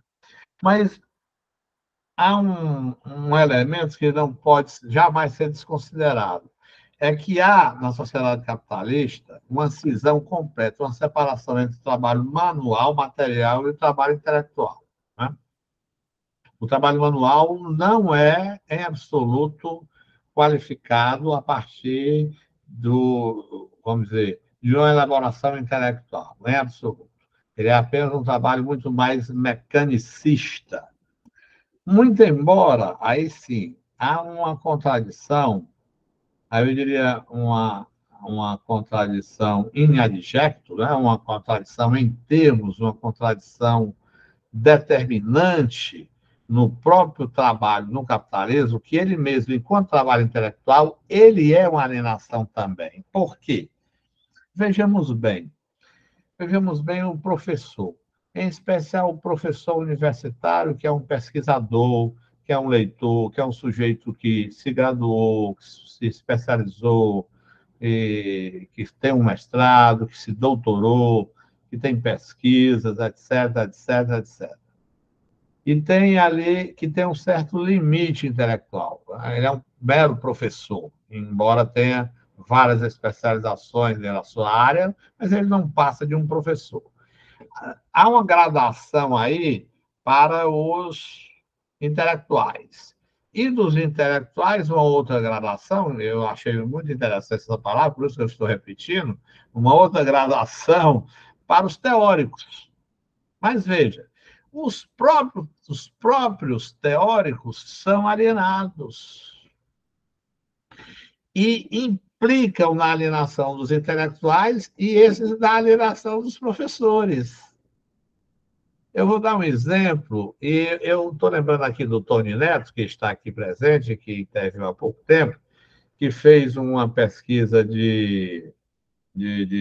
como é que dá o nome? De mestrado, que eu tive o prazer de participar da banca dele, e eu admirei muito e gostei muito do trabalho dele, né? Que ele faz uma alusão a um intelectual que acho que morreu há poucos dias, que é o Edgar Morin, se eu não me engano, morreu há pouco tempo, meses atrás, né? Então, o Edgar Morin é um exemplo de um sujeito alienado, um intelectual alienado, né? Por quê? Ele, segundo o Tony pode até intervir e falar muito melhor do que eu, vou falar apenas en passant para deixar a palavra com o Tony. O Edgar Morin é um sujeito que trabalha, ou que trabalhou há muito tempo, em órgãos de fomento da educação, como, por exemplo, a Unesco, certo? E ele cria, ou é um dos criadores, um dos cunhadores e, vamos dizer, divulgadores de um conceito bastante controvertido, né? Que é o conceito de interdisciplinaridade. Esse conceito é um conceito muito frágil, gelatinoso, nebuloso, né? E vago, que implica uma série de problemas quanto ao encaminhamento de pesquisas, ao encaminhamento da própria ciência dentro das universidades e, consequentemente, nos níveis de ensino médio, de ensino básico, de ensino fundamental, etc. Tá? Não é um conceito que se sustenta em pé. Eu não vou dizer por que não, vou deixar para o Tony se quiser dizer. Mas não é um conceito que se sustenta em pé, né? E ele é um sujeito reconhecido internacionalmente enquanto intelectual teórico, não é, o Morin? Mas é uma alienação, um trabalho alienado, o trabalho dele, um trabalho intelectual alienado. Certo? Ele seria um intelectual orgânico, segundo Gramsci? Seria. Mas seria um intelectual orgânico das classes dominantes e não das classes trabalhadoras. E é o que eu, às vezes, bato muito com meus alunos, e às vezes eu sou muito incompreendido por eles, às vezes alunos de graduação. Na pós-graduação, não. Na pós-graduação eu já sou mais bem recebido, embora eu seja também, graças a Deus, muito bem recebido entre os estudantes da graduação. Mas há uma minoria que às vezes não entende, né? Quando eu quero dar exemplos de intelectuais que são mais importantes do que outros para as classes trabalhadoras. Porque nós somos classe trabalhadora e nós precisamos ter essa consciência de classe trabalhadora. Se não for assim, nós vamos viver eternamente sob a chibata, o chicote, né, das classes dominantes. Nós precisamos ter, como diria o Gramsci, condição de criar uma cultura contra-hegemônica a essas classes dominantes. E nós só podemos fazer isso se nós nos determos, nós nos dedicarmos, nós estudarmos mais, e nós estudarmos mais a munição teórica, que eu chamo munição teórica, de emancipação humana da classe trabalhadora, ou de emancipação dos trabalhadores, melhor dizendo, que é a teoria marx-engelsiana. Se nós não tivermos conta, nós não dominarmos, nós não estudarmos, nós, enquanto intelectuais orgânicos, professores, etc., não dominarmos de forma o mais plenamente possível a teoria marx-engelsiana, enquanto munição teórica de emancipação, autodeterminação, autoemancipação das classes trabalhadoras, nós vamos viver sempre sob o jugo dos capitalistas, sob o jugo das classes dominantes. Né?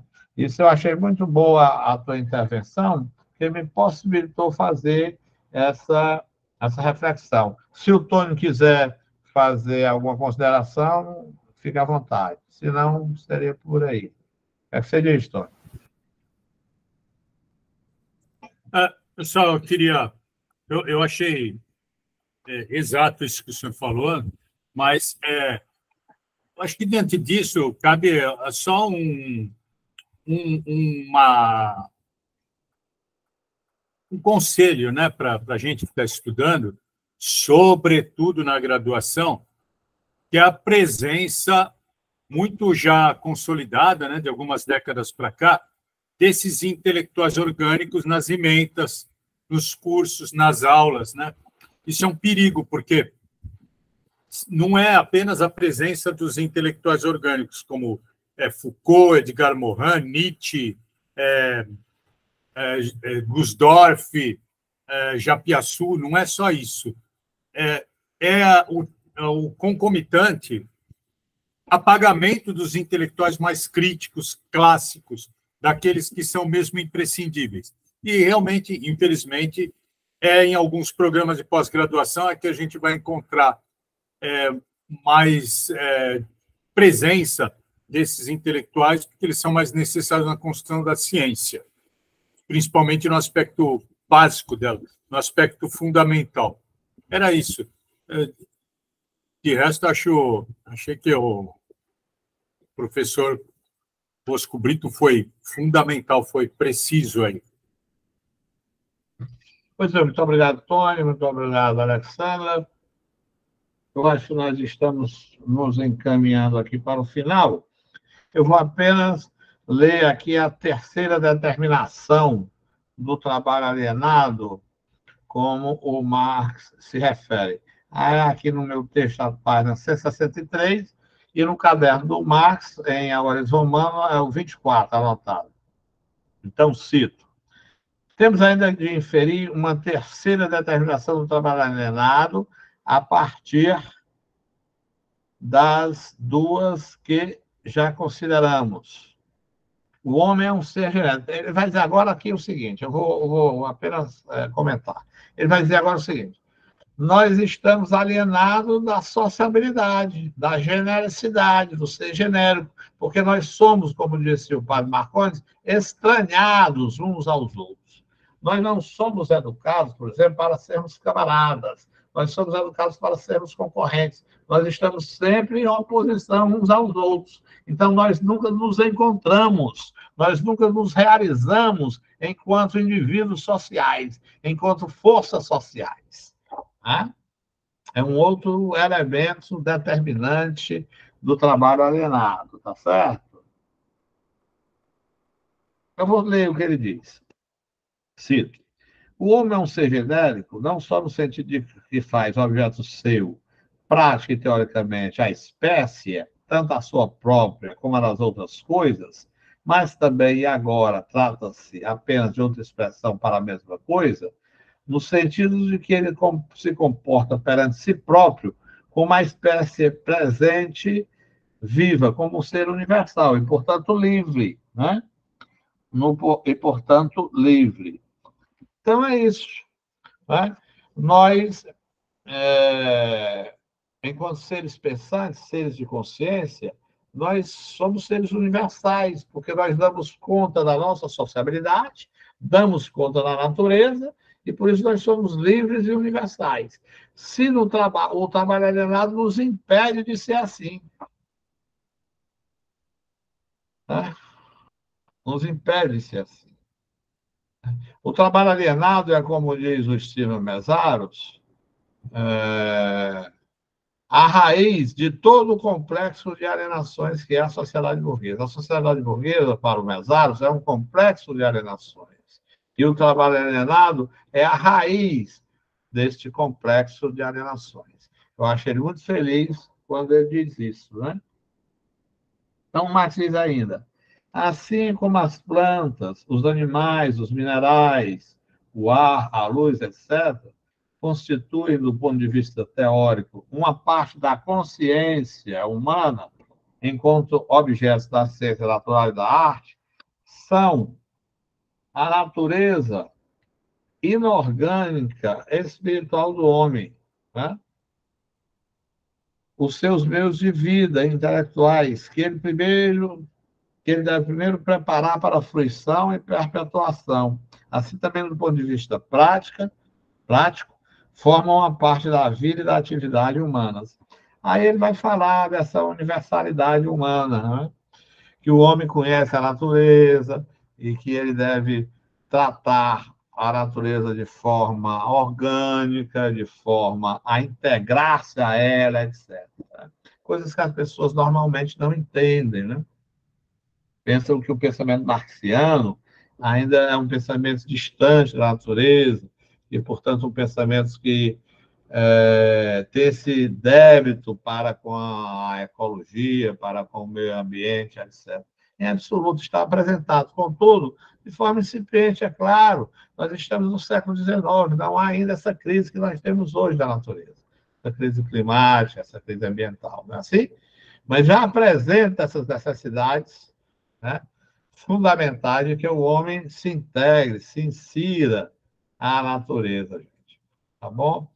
Isso, então, está aqui, essa alienação do ser genérico, do ser universal do homem, está aqui como um terceiro aspecto, uma terceira determinação do trabalho alienado, certo? Então, só para finalizar, né, eu queria só fazer uma leitura de um parágrafo que ele, vamos dizer, conduz ou sumariza isso que ele vem dizendo até aqui.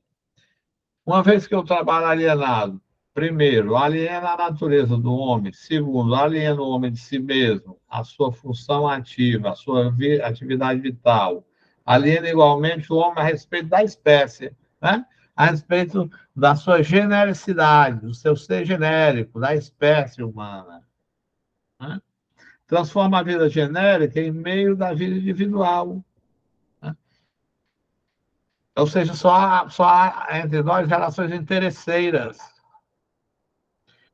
A sociedade é para nós um meio e não um fim. Ela é um meio, ela deveria ser um fim. Nós somos seres sociais.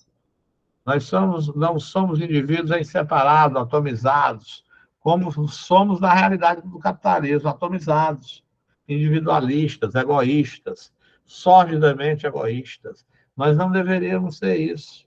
Nós deveríamos estar em um outro patamar de vida, tá certo? Bom, eu consegui dar, pelo menos, algumas noções de três aspectos. Vou só dizer o que é o último aspecto do trabalho alienado. O último aspecto do trabalho alienado é o homem alienado de si mesmo. Se ele está alienado dos produtos do seu trabalho, se ele não se realiza nos produtos do seu trabalho, se ele não se objetiva, se ele está alienado do ambiente de objetivação dele, que é a natureza, se ele está alienado da própria atividade produtiva, enquanto alienação ativa, se ele se insere pessoalmente no próprio ato da produção, na esfera das mercadorias, se ele está alienado do seu ser genérico, do seu ser universal, da sua genericidade, da sua relação com a espécie humana e da sua relação com a própria natureza, ele estará também, naturalmente, alienado de si mesmo. Ele não se encontra em si mesmo. Ele é um indivíduo que ele não se reconhece em si mesmo. É um indivíduo estranhado a ele mesmo. Não é? Então, seriam essas, ou são essas, as 4 determinações do trabalho alienado que Marx expõe aqui nesse texto dos chamados manuscritos econômicos filosóficos. Era isso que eu tinha para dizer por hoje para vocês. E fico à vontade para qualquer observação que vocês, por acaso, queiram fazer. E muito obrigado. Professor, só a título de ilustração, eu estava conversando com uma colega da saúde, fazendo doutorado, e ela fala das doenças, catalogação das doenças do trabalho, né, advindas do trabalho. O senhor acabou de falar aí agora o que ela acabou de me dizer há horas atrás, que esse estranhamento do ser humano a ele mesmo produz cada vez mais a nível subjetivo essas doenças que a gente vê como ocorrendo cada vez em maior número, né, principalmente de vindas do trabalho. Sim. São os transtornos compulsivos, os transtornos de personalidade, e é interessante essa leitura dela, porque ela diz que no grupo onde ela está fazendo doutorado, são poucas as pessoas que têm como matriz teórica o marxismo, e ela leva isso para o grupo para discutir, e na verdade, o que ela percebe? Essa alienação que o senhor acabou de dizer, né, intelectual, inclusive, de muitos orientandos e orientadores que estão ali orbitando naquele grupo. Mas é só para entender e para poder dialogar com o senhor, como isso também produz a própria doença, né, do trabalho. Né? Perfeitamente. A nossa sociedade é patológica, né, Alexandre? A sociedade doentia, patológica, em todos os aspectos. Né? Eu acho muito importante que ela faça essa pesquisa desse livro. Acho que alguns médicos têm atentado para isso, mas ainda é um mínimo, principalmente na graduação da medicina, que não se tem nada sobre isso. Né? E deveria ter muito cuidado em relação a isso, levar muito em conta o marxismo. Eles não sabem nem o que é isso, na verdade. Infelizmente. Mas muito obrigado, é isso mesmo, tem razão. Muito obrigado a todos e a todas. Não, Diogo. Bom, se não houver mais considerações, né, professor? Então, acho que a gente dá por encerrada essa aula de hoje, né? Realmente, como eu falei lá no começo, uma aula que, com certeza, tem toda a ligação com o que a gente vê no dia a dia, né? Até como a Alexandra falou agora, né? Algo que a gente vê diariamente. Eu espero que vocês tenham gostado. Qualquer coisa, qualquer dúvida que vocês tenham porventura no futuro, vocês podem enviar no nosso grupo, né? A gente tem um grupo do WhatsApp, então, dúvidas relacionadas tanto a essa aula quanto a aulas passadas que vocês podem assistir no YouTube do projeto, né? YouTube Pepem TV, vocês podem comunicar, fiquem à vontade, a gente incentiva sempre essa troca, né, professor? Isso. Que a gente tenha essa troca, assim, de ideias, né? Então, sintam-se à vontade. A lista de presença já está no chat. Eu vou deixar a sala aberta alguns minutinhos a mais para que vocês possam fazer tranquilamente essa assinatura, né? Nossa próxima aula será daqui a 2 semanas, mais uma vez pelo Google Meet, dia 22. Diogo, obrigado. Depois a gente vai dizer isso melhor, divulgar melhor, mas eu lembrei agora, acho que você falou, infelizmente, dia 22 eu não vou poder, porque eu tenho exatamente uma consulta médica. Estava tratando um pouco sobre esse tema, viu? Aí já estava marcado previamente a dificuldade de horários, está marcado para as 13 horas, geralmente nunca corre no mesmo horário assim, né? Então fica difícil para eu dar aula. Vou deixar marcado para o dia 29 próximo, tá? Depois do dia 22. Tá bom, gente? Pronto, ok. Então, mais informações a gente passa também no grupo e no Instagram, fiquem tranquilos, qualquer coisa a gente de mudança de horário, a gente fala lá. Muitíssimo obrigado a todos mais uma vez pela presença, né, e nos vemos na próxima. Até lá. Bom. Muito obrigado. Tchau, obrigado. Valeu. Tchau, gente. Obrigadão. Tchau, tchau.